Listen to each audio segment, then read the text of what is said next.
ఉన్న బంగారాన్ని విడిపించి ఆ రోజు ఆన్లైన్ రేటుకే మేము కొంటాం. Sharma gold company. Hello viewers, welcome back to India's largest digital network Suman TV. ప్రేక్షకులందరికీ శ్రీరామనవమి శుభాకాంక్షలు. ఈ రోజు మనతో ఉన్నారు డాక్టర్ బిఎస్ఎస్ఆర్ రెడ్డి గారు. సార్తో మాట్లాడదాం. నమస్కారం సార్.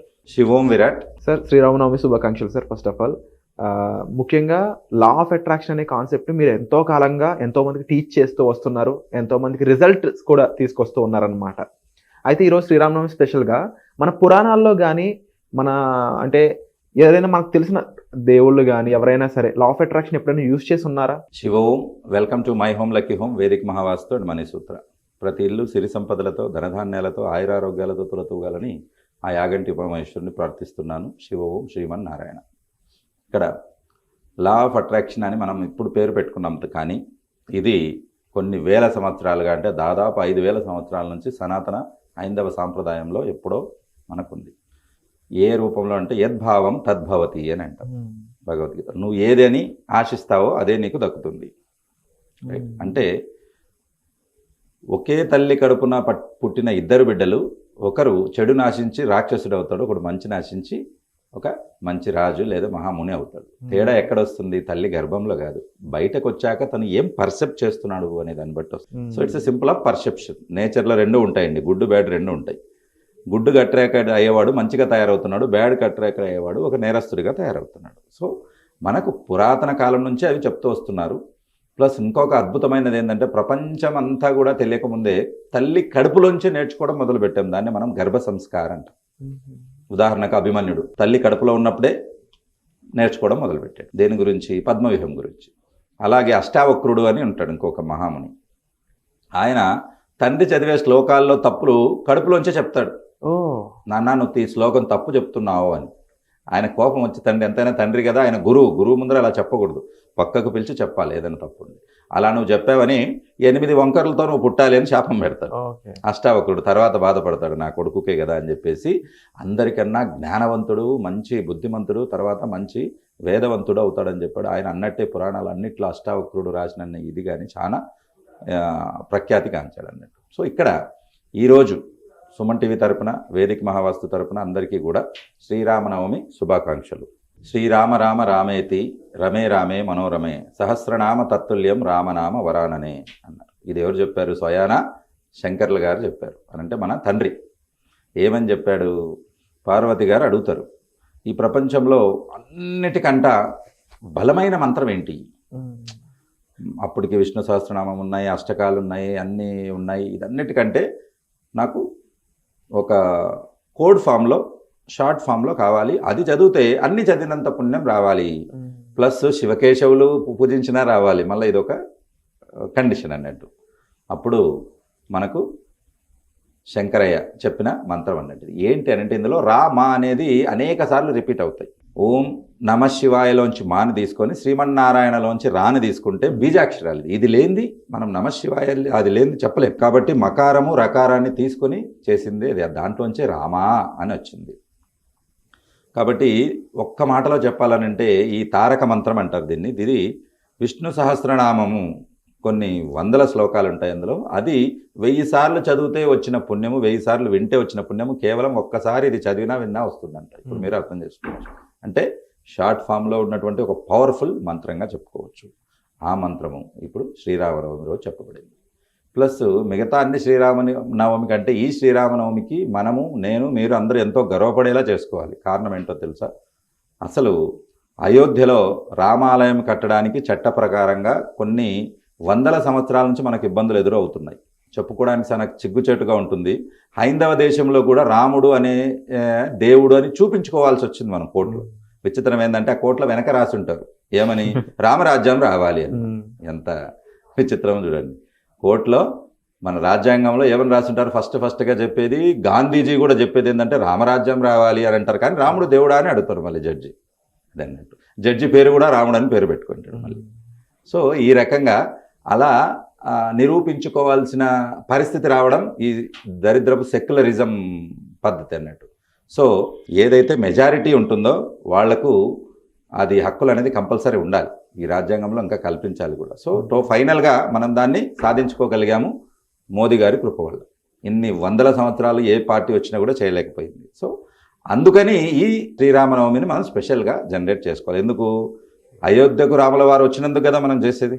నిజంగా అయోధ్యకు బాలరాముల వారు వచ్చారు, ప్రతిష్ఠించారు.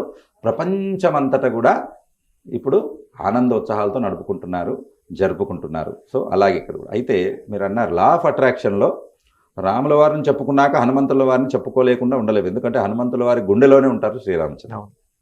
సో ఎక్కడ ఎలా వర్కౌట్ చేశారు అనేది మనం చూసుకున్నట్లయితే, రామాయణంలో సీతమ్మ వారిని తీసుకురావాలనే ప్రక్రియలో ఎక్కడ ఉన్నారో వెతికే ప్రక్రియ ఫస్ట్ జరుగుతుంది. అక్కడ హనుమంతుల వారు వెళ్ళి లంకలో చూసి రావాలి. అలా వెళ్ళడానికని అక్కడి వరకు ఉత్సాహంగా వెళ్తారు. ఎందుకు? రాముడు శ్రీరాముల వారు ఎదురుగుంటే అంత బలం ఉంటుంది. ఆయన దూరంగా వెళ్ళాక ఇప్పుడు ఈ నదిని మీరు దాటి, ఈ సముద్రాన్ని దాటి మీరు లంకకి వెళ్ళి చూసి రావాలి అని చెప్తారు. అనగానే ఆ సముద్రాన్ని చూస్తానే డీలా పడిపోతాడు. అదేంటి ఇంత సముద్రం నేనెలా లంఘించగలను అని అంటే, ఎగిరి దూకగలను, నేను చేయలేనని డీలా పడిపోతాడు. అప్పుడు జాంబవంతుడు పక్కన ఉన్నటువంటి ఋషులు మునులు గుర్తు చేస్తాడు, బాబు నువ్వు మామూలు వ్యక్తివి కాదు హనుమ, నువ్వు కారణజన్ముడవి. నీకు ఎంతమంది దేవతలు ఉన్నారో అంతమంది దేవతల నుంచి నీకు ఒక్కొక్క వరం నీకు ప్రసాదించబడింది. బ్రహ్మ నుంచి, శివుడి నుంచి, తర్వాత ఇక్కడ విష్ణువు నుంచి, అందరి నుంచి ఒక్కొక్క వరం వచ్చింది. కాబట్టి నువ్వు గాలి కంటే వేగంగా వెళ్ళగలుగుతావు, భూమి ఆకర్షణ శక్తిని జయించగలుగుతావు అని గుర్తు చేస్తే అప్పుడు ఆయన గుర్తుకొస్తుంది. ఆకారమైన సూక్ష్మ రూపం తీసుకోగలుగుతారు, చిన్న రూపం, స్థూల రూపం పెద్దగా పెరగలుగుతారు. మీకు అవన్నీ మీకు రామాయణంలో కనపడతాయి. ఇవన్నీ మీరు చేయగలుగుతారని అంటే అప్పుడు ఆయనకు ఉత్సాహం వచ్చేసి జై శ్రీరామ్ అని ఒక్క ఉదురున ఎగరడం, శ్రీలంకకు చేరుకోవడం జరుగుతుంది.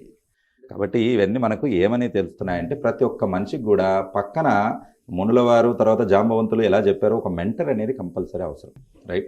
మీకు అన్నీ తెలిసినా కూడా మీకున్నటువంటి పరిస్థితులు కానీ, నివురు గప్పిన నిప్పు అని మీలో నిప్పు ఉంటుంది, దాని మీద ఒక లేయర్ ఉంటుంది, అది తీస్తే కానీ మీలో నిజంగా ఫైర్ ఉంది, మీరు ఏదైనా సాధించగలుగుతారని తెలుస్తుంది.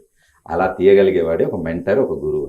And wonderful sir. But Anjaneya స్వామికి ఎవరైతే ఉన్నారో మునులు, గురువులు, జాంబవంతులు కూడా ఒక గురువుగానే ఉన్నారు. కాబట్టి ఆయనకున్న శక్తులు ఆయన గుర్తించలేని ఆయన శక్తుల్ని గుర్తు చేసేలా చేసుకుని ఆయన భావాల ద్వారా అది వ్యక్తపరచడం జరిగింది.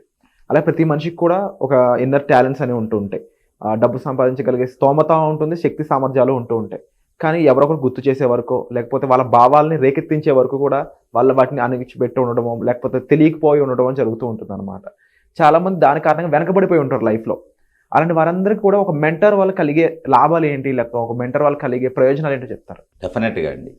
ఇప్పుడు ఒక చిన్న ఉదాహరణ మీకు చెప్తాను. నదిలో నీరు హిమాలయాల్లో పుడుతుంది, సముద్రంలో కలుస్తుంది.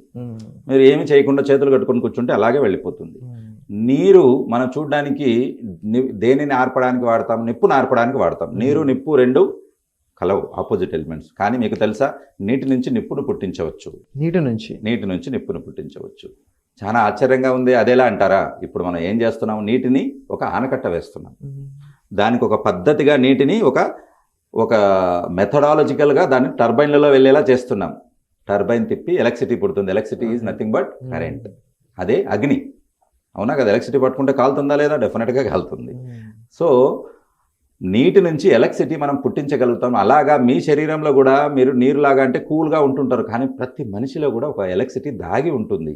ఆ మెథడాలజీ ఏంటనేది మనం ఈ లా ఆఫ్ అట్రాక్షన్ క్లాస్ ద్వారా మనం తెలుసుకోవాలి.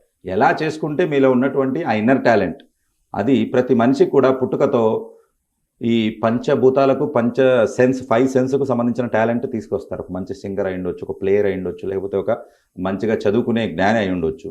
అది ఏంటి అనేది మనము తెలుసుకుని దాన్ని షార్పన్ చేసుకుంటే, దాన్ని మనము బాగా పదును పెట్టుకుంటే డెఫినెట్గా సక్సెస్ మీ ముందే ఉంటుంది. సో ఇలా చేయడానికి మనం కంపల్సరీగా ఒక మెంటర్ అనేది అవసరం పడుతుంది. కాబట్టి మీరు దాన్ని ఉపయోగించుకొని ఇంకా జీవితంలో ఉన్నత శిఖరాలకు మీరు చేరుకోవచ్చు. మీ లక్ష్యాలను ఈజీగా మీరు అందుకోవచ్చు. Thank you so much sir. And audience, అలాగే ముఖ్యంగా మీ అందరి కోసం కూడా లా ఆఫ్ అట్రాక్షన్ వర్క్షాప్ అనేది సార్ తీసుకురావడం జరిగింది. ఇమీడియట్గా మీకు లైఫ్కి సంబంధించినటువంటి ప్రాబ్లమ్స్ ఉన్న అందరికీ సేమ్ ప్రాబ్లమ్స్ ఉండవు కాబట్టి ఇండివిజువల్ ప్రాబ్లమ్స్ని సార్కి తెలియజేసి దాని నుంచి సొల్యూషన్ తెచ్చుకోవాలనుకున్న వారందరూ కూడా డిస్ప్లే అవుతున్న నెంబర్స్ కాల్ చేసి ఇమీడియట్గా టీమ్ని సంప్రదించవచ్చు. దాని ద్వారా వీళ్ళనంత త్వరగా మీరు ఈ వర్క్షాప్లో పార్టిసిపేట్ చేయొచ్చు. Thank you so much sir. Shivam Srimannarayana. Suman టీవీలో మీ పర్సనల్ అండ్ బిజినెస్ ప్రమోషన్స్ కోసం కింది నెంబర్కి కాంటాక్ట్ చేయండి.